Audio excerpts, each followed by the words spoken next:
मोदी जी अपने लिए वोट नहीं, अमित शाह जी को प्रधानमंत्री बनाने के लिए वोट मांग रहे हैं। अगर ये लोग जीत गए तो योगी आदित्यनाथ जी को 2 से 3 महीने के अंदर उत्तर प्रदेश के सीएम पद से हटा दिया जाएगा। मैं 4 बातें रखना चाहता हूं। पहले चारों बिंदु बता देता हूं, फिर उसको डिटेल में एक्सप्लेन करूंगा। पहला ये कि ये चुनाव भारतीय जनता पार्टी मोदी जी अपने लिए वोट नहीं, अमित शाह जी को प्रधानमंत्री बनाने के लिए वोट मांग रहे हैं। दूसरी बात, योगी आदित्यनाथ जी को अगर ये लोग जीत गए तो योगी आदित्यनाथ जी को 2 से 3 महीने के अंदर उत्तर प्रदेश के सीएम पद से हटा दिया जाएगा। नंबर 3, इन लोगों की पूरी तैयारी है, अगर ये लोग जीत गए तो संविधान को बदल के SC ST और OBC का रिजर्वेशन खत्म कर दिया जाएगा।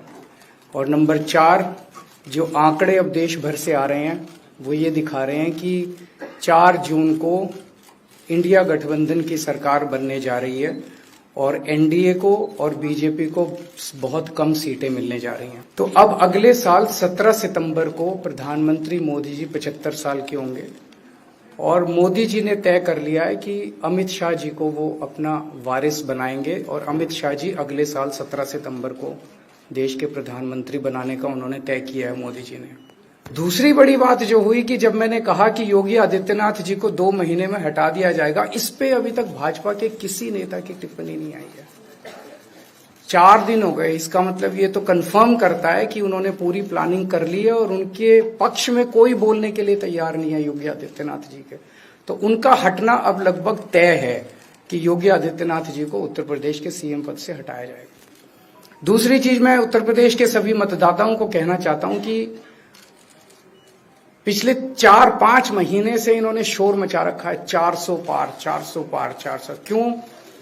कहते हैं नहीं मोदी जी कुछ बड़ा काम करना चाहते हैं। तो लोगों ने खोद के पूछा, भाई क्या बड़ा काम करना चाहते हैं, कुछ बताओ तो सही। तो उन्होंने नहीं बताया। लोगों ने फिर अंदर से पता किया कि बड़ा काम ये करना चाहते हैं कि देश से रिजर्वेशन खत्म करना चाहते हैं। हम जानते हैं कि इनका जो पूरा इकोसिस्टम है, RSS BJP, शुरू से ये लोग रिजर्वेशन के खिलाफ रहे हैं। इनकी पूरी की पूरी मानसिकता रिजर्वेशन के खिलाफ रही है। तो मैं सभी लोगों को ये आगाह करना चाहता हूं कि ये बड़ा काम इनको 400 पार इसीलिए चाहिए क्योंकि ये रिजर्वेशन खत्म करना चाहते हैं। संविधान को, बाबा साहब अम्बेडकर ने जो संविधान बनाया था उस संविधान को ये तार करना चाहते हैं। तो इनकी 220 के नीचे सीट आ रही हैं। इनकी सरकार BJP की सरकार नहीं बन रही है, इंडिया गठबंधन की सरकार बनेगी और इंडिया गठबंधन की सरकार जो है वो देश को एक प्रगति के रास्ते के ऊपर लेके जाएगी। इस तरह से जो पूरे देश के अंदर एक नेगेटिविटी इन लोगों ने फैलाई है उसको हम लोग ठीक करेंगे। भारतीय जनता पार्टी जो 400 पार का नारा दे रहे थे, अब समझ में आया है 4 चरणों के बाद, वो बात तो ठीक है कि आरक्षण पे सबसे पहले हमला करेंगे, लेकिन 400 पार नारा इसीलिए दे रहे हैं कि 543 में 400 के बाद वो सीटें देख रहे हैं, तो वो केवल 143 बन रही हैं।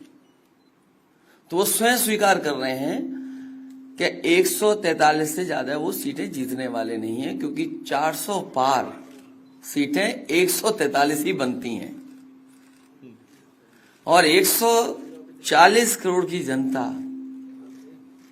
इस बार इन्हें 140 सीटों के लिए भी तरसा देगी। ये यूपी, दिल्ली और पंजाब ये 99 सीट के खेल में ही उलझ जाएंगे। यहां कुछ इन्हें हासिल होने वाला नहीं है। रोटी कपड़ा और मकान की तो लड़ाई हम लोग लड़ेंगे, लेकिन रोटी कपड़ा और मकान से पहले हमें संविधान बचाना है। संविधान बचेगा तो लोकतंत्र बचेगा। एक अकेला हिंदुस्तान को बचाने वाला चुनाव है। 400 हारने जा रहे हैं। बीजेपी इस खरब अब की बार भाजपा तड़ी पूरे देश में उसका नाम हो गया। राम का मंदिर का ये सपा और कांग्रेस के लोग बना पाते,